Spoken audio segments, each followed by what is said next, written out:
भाभी ने भैया के सर पे हथौड़े मारना चालू किया। पूरे बेडरूम में ब्लड ही ब्लड था, ब्लड बात हो गई थी। पूरे उस 5 साल की बच्ची पास में बैठी देख रही थी और भाभी ने भैया का सर स्मैश करके उनको मार डाला। पी के मम्मी ने भी उनके पापा को मार दिया था छत से धक्का देके। लेकिन मैंने कहा था, everyone, welcome and welcome back to my channel, this is Deepti signing in for today. तो ये स्टोरी है मेरे राखी भाई की। मेरा भाई 10 साल की एज से ही बाहर पढ़ने चला गया था और वो हॉस्टल में रहा था। तो उसके एक फ्रेंड थे, इनको मैं छोटे भैया बोलूंगी। और ये मेरे भाई हैं, राखी भाई हैं, क्योंकि इनकी कोई सिस्टर नहीं थी और ये और मेरे भैया हमेशा साथ में रहते थे। इवन भैया जब आता था छुट्टी पे घर पे तो वो भी आया करते थे, हमारे यहाँ रहते थे। और जब कभी कम छुट्टियां पड़ती थी तो भैया उनके घर चले जाते थे, क्योंकि उनका घर हॉस्टल से पास में पड़ जाया करता था, क्योंकि मेरा भैया डिफरेंट सिटी में था। और जो हमारे छोटे भैया थे उनका नानी का घर हमारे होम टाउन में ही था, but in a village area. तो वो जब अपनी नानी के घर भी आते थे तब भी हमारे घर आ जाते थे 2-4 दिन के लिए। तो हमारा ये था कि कनेक्शन कभी टूटा नहीं। मेरा भी उनसे बहुत अच्छा बॉन्ड था, बहुत प्यार करते थे मुझे वो। मैं राखी पे उनको हमेशा राखी भेजती थी, बिकॉज रक्षाबंधन पे लंबी छुट्टियां नहीं होती हैं। तो मेरे भैया के लिए भी मुझे राखी भेजनी पड़ती थी, उनके लिए भेजनी पड़ती थी। तो ये जो छोटे भैया हैं, ये 2 भाई थे, इनके एक बड़े भाई थे और ये छोटे थे। ये दोनों उसी हॉस्टल में रहते थे और पढ़ते थे। छोटे भैया जो हैं वो बहुत शार्प माइंडेड थे। 6 फुट 3 इंच उनकी हाइट थी जब वो 11th में पहुंचे थे। बहुत अच्छे वॉलीबॉल प्लेयर थे और इतने शार्प माइंडेड और तेज थे स्टडी में कि अगर मान लीजिए कोई एग्जाम है, मैं 10 घंटे पढ़ूंगी ना, तब मैं जितने परसेंटेज लाऊंगी उतने परसेंट हमारे छोटे भैया 2 घंटे पढ़ के ला सकते थे। इतना शार्प माइंडेड बंदा था वो। बड़े भैया जो थे वो भी काफी थे होशियार, लेकिन उनमें थी कंसिस्टेंसी, पेशेंस, अपनी जो उनकी चॉइसेस थी उनके बारे में बहुत ज्यादा क्लियर रहना। किसी की बातों में आते नहीं थे, वो वही करते थे जो उन्हें करना होता था। बट इसके उल्टे हमारे छोटे भैया अपने पापा से डरते थे, अपने मन की बात ज्यादा कर नहीं पाते थे। इतने इतना शार्प माइंडेड होने के बावजूद भी अगर उनके पापा ने जोर से कुछ बोल भी दिया है ना, तो उनके मुंह से आवाज नहीं निकलती थी। क्या होता है, अब बड़े भैया और छोटे भैया दोनों लोग, एक ही साल का अंतर था इन लोग में, क्लासेस का भी। तो क्या होता है, 11th में जो हमारे छोटे भैया थे उन्होंने एनडीए का एग्जाम क्रैक कर लिया और अब तो जाहिर है उनकी तो लाइफ सेट है ना। 12th के बाद वो चले जाएंगे। और जो बड़े भैया थे वो शायद यूपीएससी की तैयारी करना चाहते थे। मैं बड़े भैया के बारे में ज्यादा नहीं जानती हूँ, क्योंकि मेरे घर आना जाना छोटे भैया का ही था। मैंने बड़े भैया को बहुत सालों तक देखा भी नहीं था, बहुत बाद में जाके मैंने देखा है।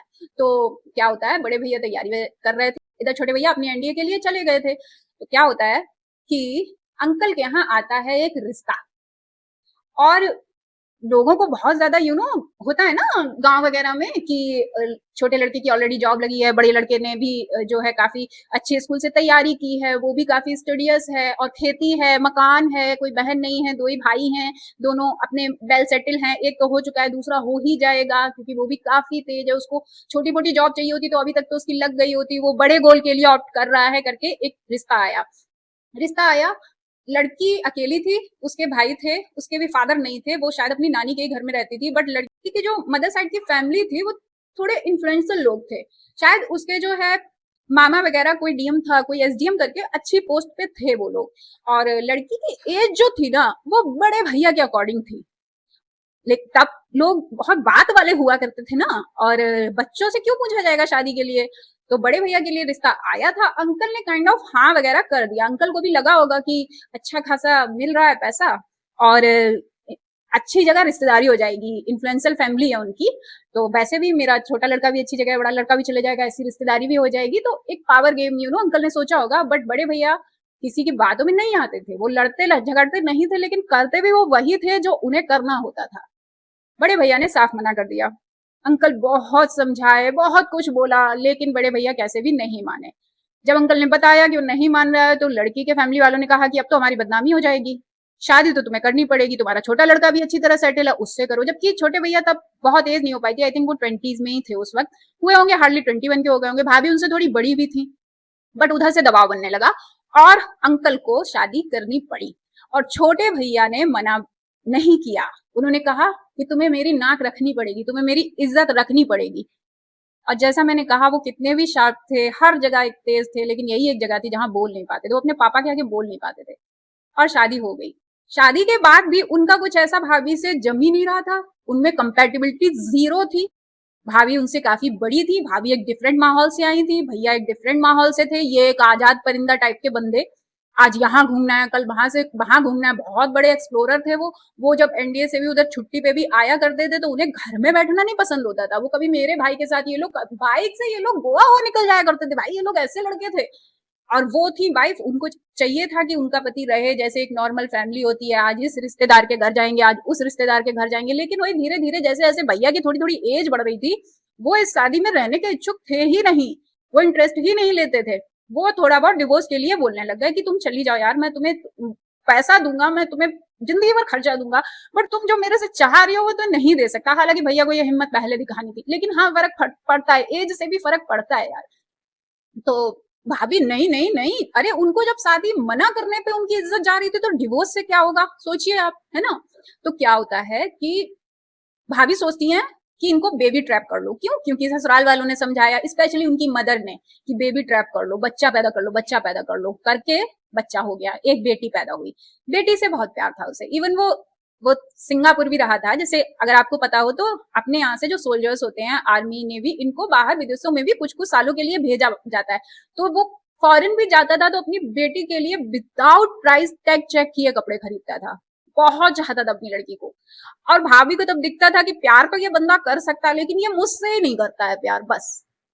और भाभी भी ना एक वैसे एक इंटरेस्टिंग पर्सनालिटी नहीं थी, जैसे लड़कियां होती है ना एकदम चुलबुली बातचीत करती हैं, किसी को कुछ वीडियो बनाने के शौक हैं, ये सब भाभी नहीं थी, वो बड़ी बोर्डम टाइप की इंसान थी, मतलब आपको उनमें इंटरेस्ट आएगा नहीं। इवन मुझे उनकी, मैंने फोटो वोटो देखी, मुझे लगा यार इनके साथ कोई कैसे रह लेगा, हाँ डेफिनेटली आई फील दैट, यार इनके साथ कैसे कोई रह लेगा, ऊपर से भैया तो इतना ज्यादा वो है एकदम, कैसा बनी टाइप का।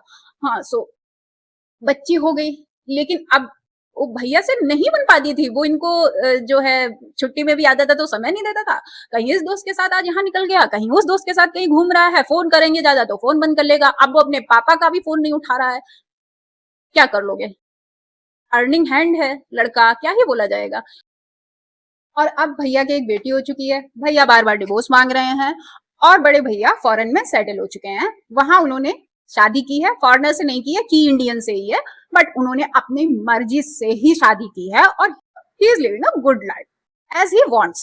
सो अब घर वाले भैया पे अब दबाव बनाते हैं कि तुम ऐसी जगह पोस्टिंग लो, लो क्या, उनको मिलती थी ऐसी पोस्टिंग कभी कभी जहाँ पे फैमिली को लेकर, जहाँ पे फैमिली रह सके, नेवी वगैरह, आर्मी नेवी, इन लोग को मिलती रहती है ऐसी पोस्टिंग, तो जबरदस्ती भाभी को साथ भेज दिया जाने लगा। अब मैं एक बार की घटना बताती हूँ कि वो एक जगह थी उनके साथ, और ये लोग हर टाइम नहीं रह पाते हैं ना घर पे, शिप पे भी जो जाते हैं, तो भैया जब घर पे रहता था ना, उतने में भी एक बार इन लोग की इतनी लड़ाई हुई थी कि भाभी ने डोमेस्टिक वायलेंस का बोल के भैया को जेल भिजवा दिया, वो 15 दिन जेल में पड़ा रहा है, 15 दिन। और इधर से उनके पापा भी उसकी जमानत कराने नहीं गए, बोले ठीक है इसके बहुत दिमाग खराब है, दारू पी के जो है हंगामे काटता है और डिवोर्स को बोलता है, अच्छा है ये जेल में पड़ा रहेगा। 15 दिन बाद हाउएवर उनके स्टाफ वगैरह से लोग करके उनकी जमानत कराते हैं। बट एक चीज थी, उसने कभी मारा नहीं, उसने भाभी पे कभी हाथ नहीं चलाया। अब मैं नहीं जानती हूँ, ठीक तो है ना, कि इनमें से कोई इनफिडेलिटी में था या नहीं था, बाद में लोग 50 बातें करते हैं, बट ऐसी कोई चीज कभी ऐसे कॉन्क्रीट बात कभी आई नहीं कहीं से। बट यही था, वो ये कहता था कि मुझे पसंद नहीं हो, मेरी तुमसे बाई भी नहीं बैठती, कोई कंपेटेबिलिटी नहीं है तुम्हारे और मेरे बीच, प्लीज मुझे तुम मुक्ति दे दो। और अब वो जो है रिटायर होने वाला था, एज यू नो एनडीए वालों की जो है रिटायरमेंट बहुत जल्दी हो जाती है, एंड जैसा मैंने बताया वो बहुत होशियार था पढ़ने लिखने में, एक्सप्लोरर नेचर का बंदा था, तो उसने कहा अब मैं रिटायर हो, अब मैं बीआरएस ले रहा हूँ, और अब मैं अपनी पढ़ाई कंटिन्यू करूंगा, मैं पढ़ूंगा, मुझे डॉक्टरेट वगैरह करनी है कुछ पर्टिकुलर उसमें, और दुनिया एक्सप्लोर करूंगा, और तुम प्लीज मुझे डिवोर्स दे दो। वो उसको जिस सिटी में वो लोग रहते जहाँ के थे, वहां पे भाभी को बहुत बड़ा घर खरीद के दे रहा था ऑन हिज डॉटर्स नेम, बच्ची का एडमिशन वहां के सबसे महंगे और अच्छे स्कूल में करवा रहा था, और बोला कि डिवोर्स पेपर में मैं तुमको इतना इतना अमाउंट हर मंथ दूंगा, तुम्हें कोई प्रॉब्लम नहीं आएगी, बट जस्ट तुम मुझसे दूर रहो, मुझे इस रिश्ते से आजादी दे दो। उसकी ये लास्ट पोस्टिंग थी, और ये पोस्टिंग थी गोवा में। तो अब पता नहीं मुझे भाभी को क्यों जबरदस्ती उन्हीं के साथ रहना था, जब तुम लोगों में इतना सा भी रोमांस है ही नहीं, कंपेटिबिलिटी है ही नहीं, पता नहीं कौन क्या कर रहा है, तुम इनफिडेलिटी में हो, वो इनफिडेलिटी में है, क्या है, होशियार है इंसान छिपाने में। ठीक है, वो दारू पीता है और तुम लोग की उस वजह से लड़ाई होती है, तुम उसे जेल में पड़वाती हो, 2-3 बार उन्होंने उसे जेल भिजवाया, तो तुम उससे अलग हो जाओ। वो तुमको सबसे स्मूथ डिवोर्स दे रहा था भाई, और वैसे भी तुम्हारे लिए वो देखा ही नहीं गया था, वो तो शुरू से दबाव चल रहा था, शुरू से ही दबाव चल रहा था। तो पता नहीं इन्हें क्यों नहीं डिवोर्स देना था उन्हें, शायद इनके पापा नहीं थे इसलिए, जो भी रहा हो। ये अपनी लास्ट पोस्टिंग में जाते हैं गोवा में, और वहां पे भी एक रात भैया आता है और वो दारू के नशे में आता है, और इनमें हो जाता है झगड़ा किसी बात पे। झगड़ा होता है तो भैया कुछ एक चीज तोड़ देता है जो कि वुडन की थी, काफी हैवी वुडन ब्लॉक थे उसमें, कुछ ऐसा हैमर टाइप का बन गया। आसपास के लोगों ने जब सुना, वो भी सारे नेवी वाले ही थे, तो वो आए, उन्होंने इन लोग की लड़ाई शांत कराई, और वो तो नशे में था ही, वो जाके सो गया, और उसी के पास में उसकी बेटी सो गई जाके, क्योंकि बेटी से बहुत अच्छा कनेक्शन था उसका, बहुत अच्छा। तो उसकी बेटी भी उसके पास सो रही थी, भाभी जी नहीं सोई। सुबह के 4 बजे भाभी को पता नहीं क्या होता है, भाभी एक हैमर उठाती है, वुडन हैमर था वो, वही जो उसने तोड़ दिया था या फेंक दिया था समथिंग करके, एंड वो उसे उठाती हैं और जाती हैं। उनको जितना भी गुस्सा था कंपेटेबिलिटी ना होने का, उनके हिसाब से भैया नहीं चले, उनको डिवोर्स दे रहे थे, जितना रेस भरा था उन्होंने उसके सर पे हथौड़े मारने चालू किए, और करते करते तब तक मारा जब तक उसका हेड विजिबल रहा ही नहीं। पूरे कमरे में मेरे भाई के मांस के और खून के चीथड़े दीवालों पे थे। बच्ची उठ के बैठी थी और अपनी माँ को, अपने बाप को ऐसे कुचलती देख रही थी, और सर कुचल गया, बॉडी पे भी वार किए उन्होंने। जब तक वो थक नहीं गई, उसका रेज शांत नहीं हो गया, तब तक वो मारती रही। उसके बाद उसने थक के बैठ गई वो, फिर उसने खुद ही पुलिस को कॉल कर दिया कि मैंने अपने हस्बैंड को मार दिया है। तुरंत ही नेवी वाले और लोग आ गए, बच्ची को कस्टडी में लिया। बच्ची ने अपनी वॉइस खो दी और वो कई सालों तक नहीं बोल पाई थी, इसके बारे में बताती हूँ अभी।